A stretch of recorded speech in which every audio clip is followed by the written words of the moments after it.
The alien planet of Tol-Karath was known across the galaxy as a place of order, logic, and meticulous planning. Its population of Tol-Karathians, a highly intelligent species of amphibious beings, lived in structured cities with neatly organized transport routes and systems that operated with mathematical precision. Here, nearly everything was automated, mapped, and practiced until perfect. However, this prized order was about to be shattered by a crisis far beyond Tol-Karath's careful contingencies. Without warning, seismic upheavals began to shake the planet's crust. At first, tremors were infrequent, but then grew relentless, disrupting the landscape and causing volcanic eruptions. Tol-Karathian scientists quickly discovered the cause: an unstable tectonic fault line deep beneath the surface. The planet's very crust was shifting at an alarming rate, and cities were beginning to crack apart. Evacuation seemed the only solution. The government of Tol-Karath, made up of a council known as the High Commission, met to respond. True to form, they began mapping evacuation routes, consulting various emergency algorithms, and assembling resources. But the crisis was growing faster than they could prepare for. Their standard evacuation protocols, which prioritized structured phase migrations, were meant for minor, isolated emergencies, not for a planetary-scale catastrophe that demanded millions be relocated within days. For all their intelligence, the High Commission soon realized they needed help, especially for logistical support.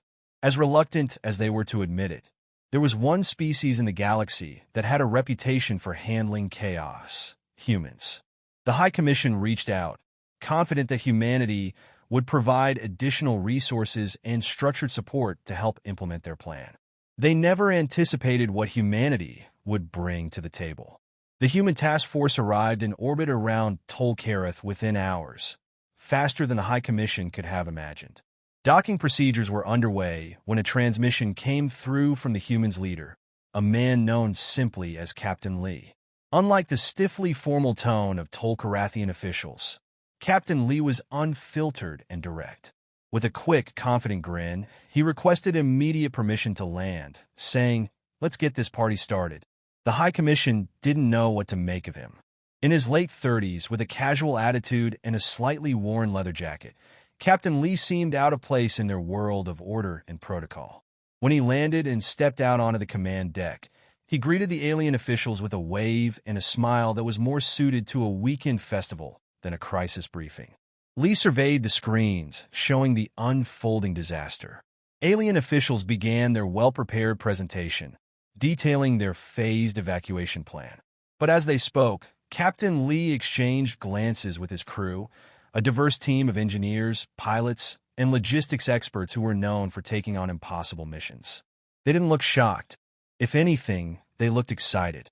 After a quick consultation with his team, Captain Lee looked back at the High Commission and uttered the words that would go down in Tol-Karathian history: "Hold my beer."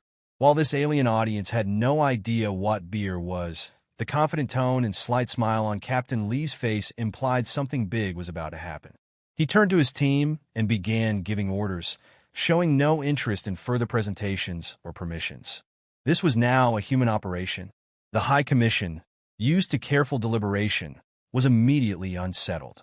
They had expected structured cooperation and step-by-step planning, perhaps even lengthy strategy discussions.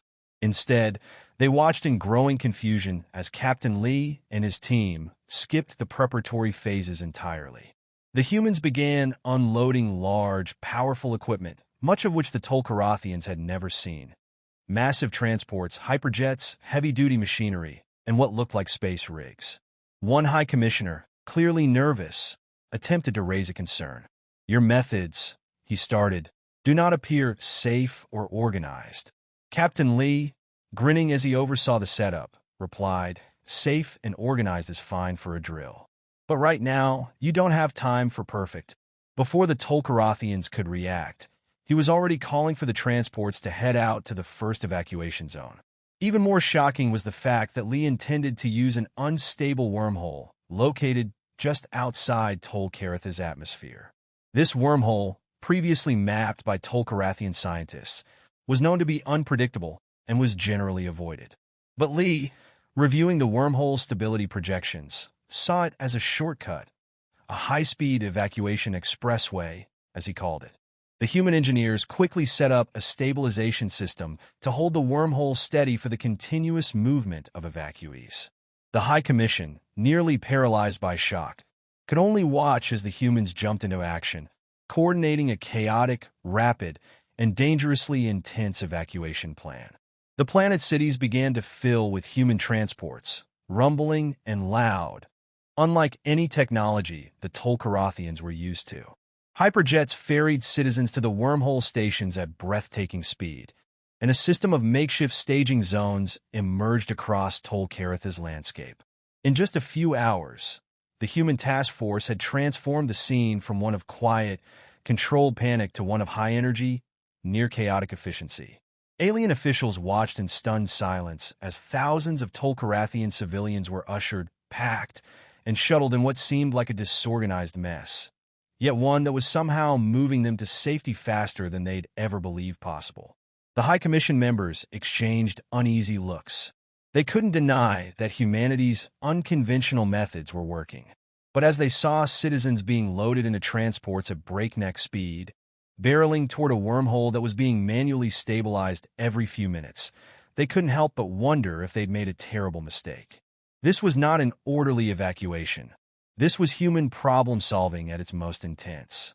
And the Tol-Karathians had never seen anything like it. Once Captain Lee and his team received the go-ahead, or at least a lack of active objections, they began deploying their equipment. The sight of humanity's evacuation arsenal shocked the Tol-Karathians, who were used to sleek, silent technology that ran quietly and precisely. Here, instead, were massive earth movers, atmospheric stabilizers, and hyperjets thundering down with deafening noise. The earth movers, built for hostile environments, were colossal machines, towering over the landscape like beasts of burden. Their job was to stabilize the terrain by creating temporary, solid foundations in areas torn apart by seismic activity. The atmospheric stabilizers, a piece of tech generally reserved for extreme conditions on planets with turbulent weather, were deployed to reduce ash and volcanic gases around key cities, allowing evacuees a clearer path to the extraction sites. And then there were the hyperjets, engines roaring as they blasted through the skies, designed to reach speeds that would make even the hardiest Tol-Karathian nervous. Tol-Karathian scientists, standing at a safe distance, looked on in horror. They'd never seen such loud, forceful technology, and they voiced their concerns immediately. One senior scientist stepped forward, his expression deeply alarmed, and shouted over the noise, "These machines are too powerful. They could disrupt the seismic stability even further." But Captain Lee only gave a dismissive shrug. "Time's too short to worry about what-ifs. Right now, we've got to get your people moving." His tone was casual but unyielding, as if he were stating a universal truth rather than making a judgment call. The human engineers shared Lee's confidence and barely hesitated. As soon as they got the machinery moving, their team of operators was off, managing a choreographed chaos as they prepared to haul entire districts out of danger zones. They knew they had no time to second-guess or recalibrate every step. It was about fast results, and they trusted their methods. Watching in silence, the Tol-Karathians could hardly believe their eyes as these alien machines set the stage for an evacuation unlike any they'd imagined. In addition to their impressive machinery, the human task force had another critical piece of the puzzle, a wormhole located just outside Tol-Karath's atmosphere. To the Tol-Karathians, the wormhole was a dangerous anomaly, known to destabilize without warning. It was, in their words, a cosmic threat that should be avoided. But to the humans, it was the perfect exit route. Captain Lee and his engineers quickly decided that the wormhole, unstable or not, would be the fastest way to transport evacuees off the planet.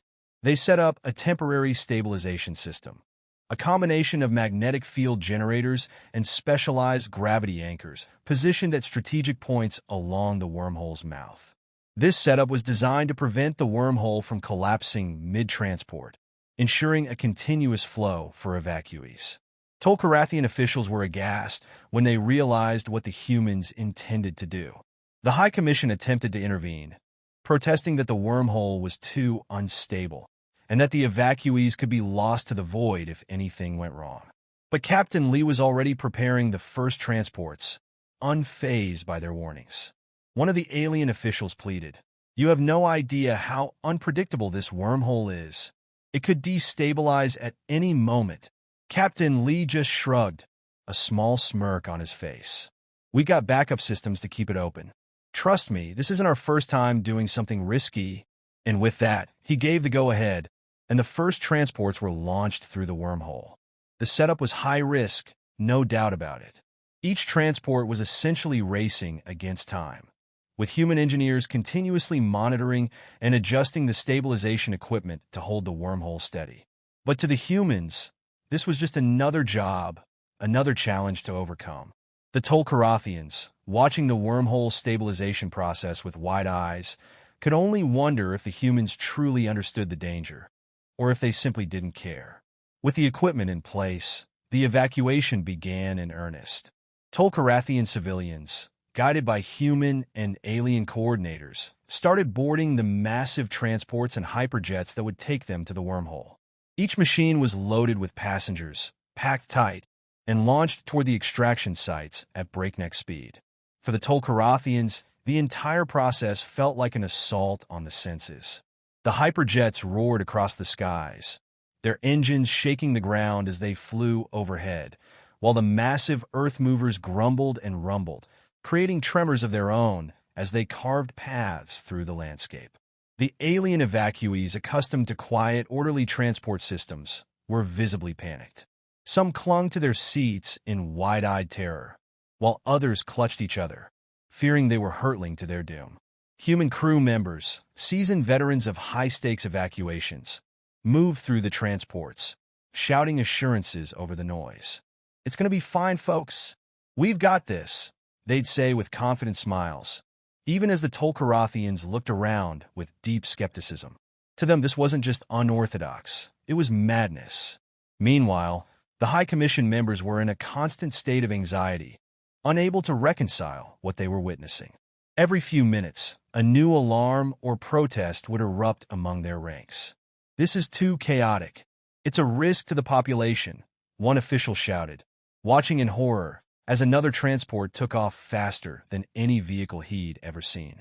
Captain Lee, busy directing his team, barely spared them a glance.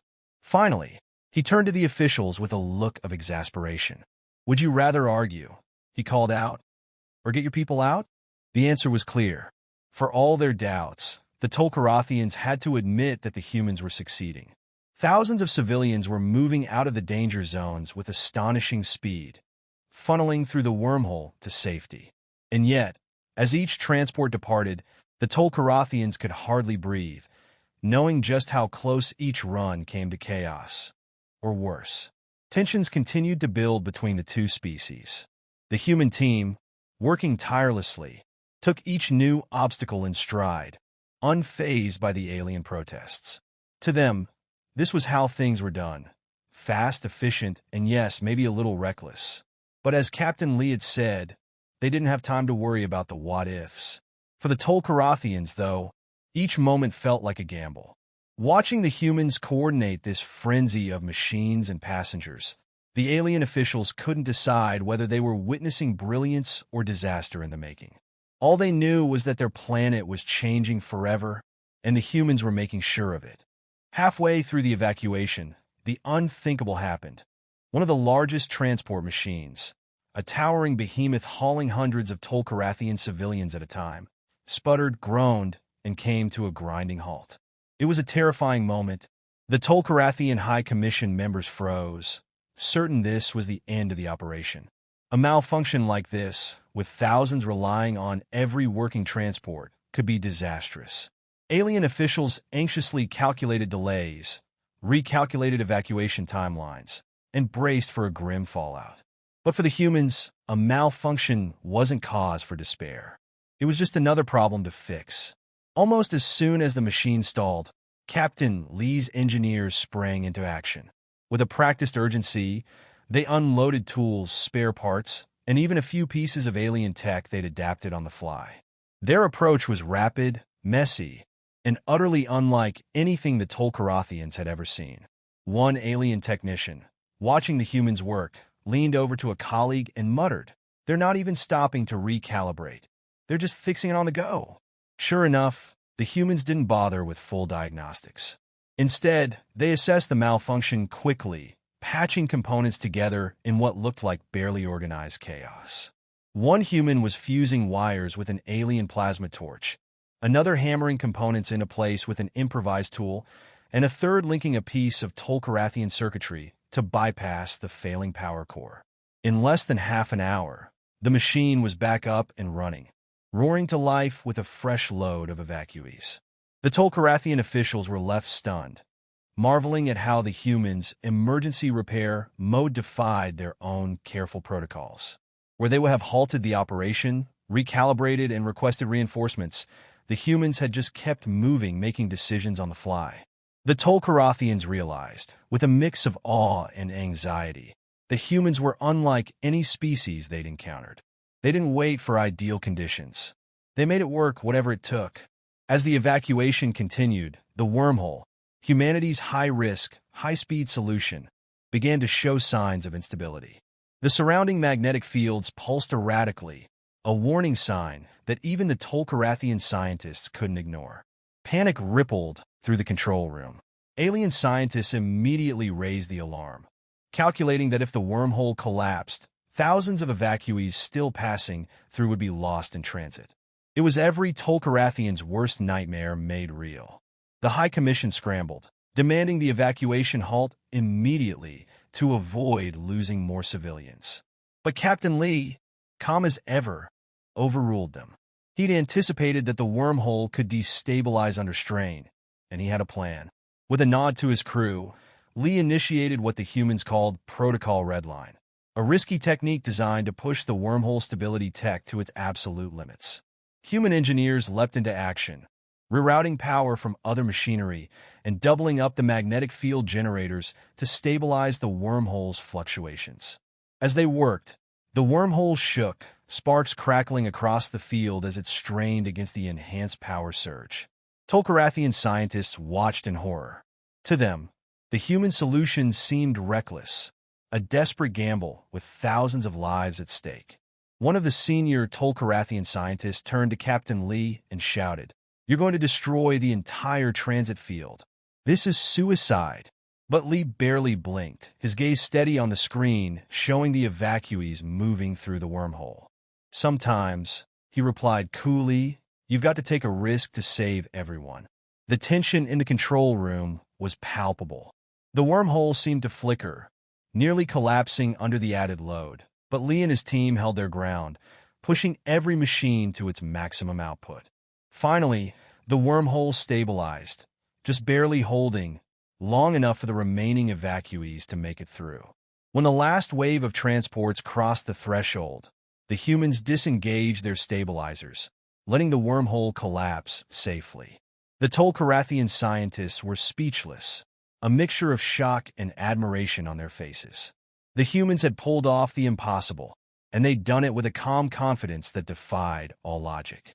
As the operation neared its end, the pace became frantic.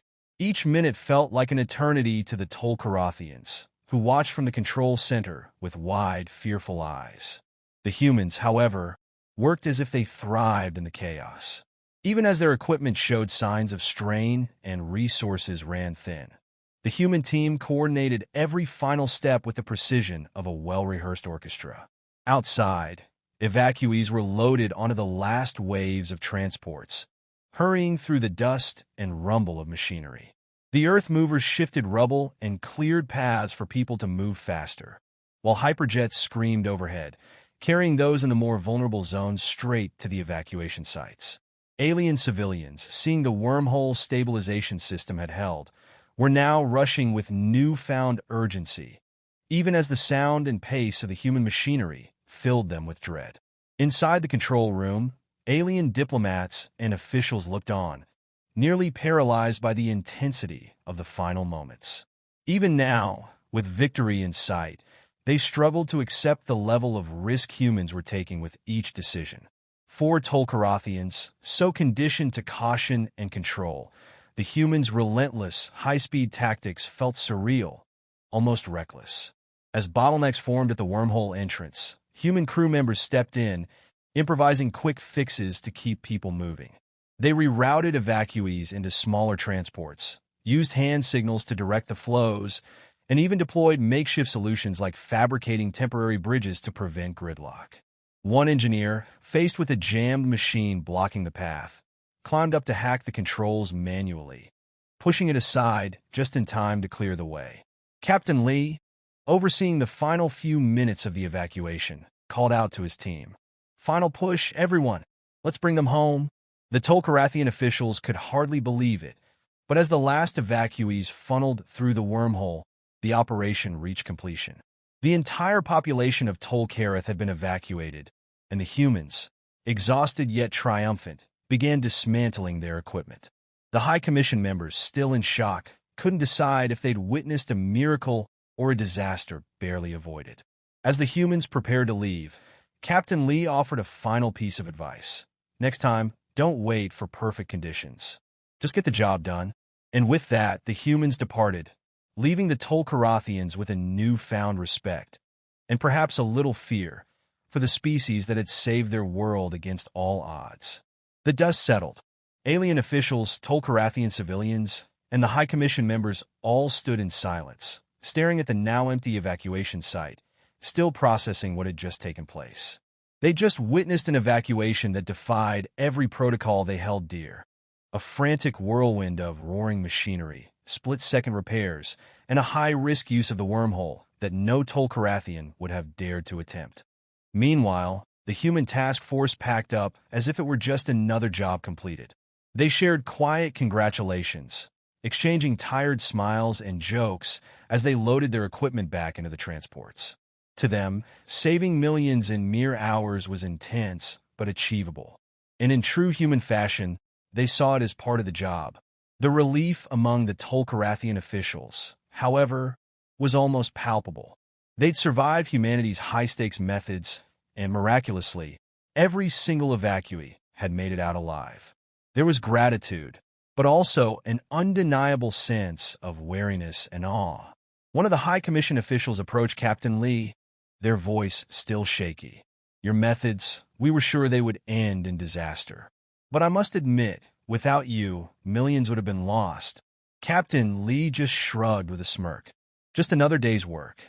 Anytime you need us, you know where to find us." And with that, the humans departed, leaving the Tol-Karathians with a whole new understanding of what it meant to work with humanity.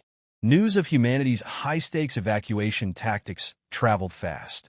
It wasn't long before the galaxy's leaders called emergency meetings to discuss the Tol-Karathian incident. The other alien governments, all known for their cautious and methodical approaches, were horrified by the humans' risky methods, yet couldn't deny the results. The humans had saved an entire planet in record time, an achievement no other species could boast. But the costs? They left the galaxy's leadership deeply uncomfortable.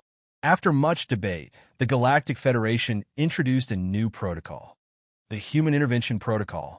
According to this rule, whenever humans were called in for emergency aid, the threat level would be raised to red alert. This was no mere formality. Alien worlds now knew to expect the unexpected whenever humanity was involved, understanding that humans would get the job done, but at the cost of some truly extreme measures. The new protocol came with an added clause specifically for evacuations, requiring threat hazard insurance to protect both the evacuees and any equipment or structures impacted by human methods. Alien leaders even discussed banning human intervention entirely in low-risk situations, fearing their creative approach could backfire. But after seeing what happened on Tol-Karath, they all agreed. In a true crisis, there was simply no replacement for humanity's raw determination. Back on Earth, news of the galaxy's Human Intervention Protocol sparked mixed reactions from humanity's leaders, but among Captain Lee and his team, the response was mostly amusement. To them, the protocol seemed like overkill. Sure, they'd used some intense methods, but they'd gotten the job done. It wasn't as if they'd done anything truly outlandish, just what was necessary to save lives. Captain Lee, hearing the news, only laughed. So they made a whole protocol just for us, huh? Well, maybe now they'll let us work without getting in the way. His crew chuckled, some shaking their heads at the alien overthinking. To them, the reaction seemed like typical galaxy-wide bureaucracy. They'd been efficient, thorough, and most importantly, successful. Why all the fuss? In interviews, some of the human team members expressed pride in the reputation they'd gained. "We're just glad we could help," one engineer said with a grin. "If the galaxy thinks we're a little intense, they should try saving millions without breaking a sweat." Captain Lee himself gave the final word on the matter. Hey, next time, they can try handling an evac on their own. But until then, they know who to call. The human reaction left the galaxy with a distinct impression. Humanity was confident, maybe even a little cocky, and utterly fearless. They wouldn't be changing their methods anytime soon. And that, ironically, seemed to reassure and terrify the galactic leadership all at once. In the end, humanity's intervention had left the galaxy with a powerful irony to consider. They were the ones to call when things got desperate. Yet their methods were so unpredictable that even allies held their breath every time humans joined a crisis. The Human Intervention Protocol had given the galaxy a new level of insurance against humanity's intense tactics, but it had also made one thing clear. No one handled a true emergency like humans did. The Tol-Karathian incident was now part of interstellar history, a tale that would be recounted to new generations of leaders and scientists across the stars.